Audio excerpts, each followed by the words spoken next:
$1,000 Fridays. Red Hot Casino, where fortune flies.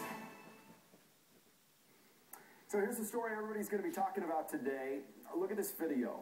This is damage to a couple of homes and a car in the Bay Area town of Dublin caused by a cannonball. A cannonball, no kidding.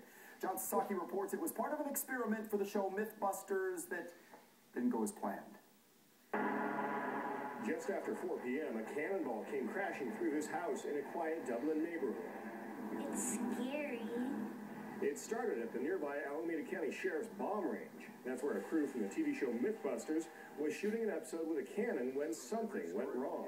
This cannonball was supposed to pass through several barrels of water and a cinder block wall to slow its inertia.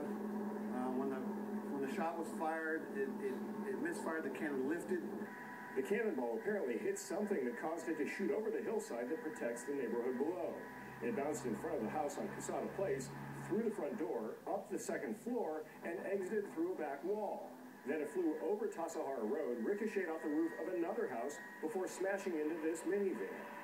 I kind of looked inside and seen a big old cannonball.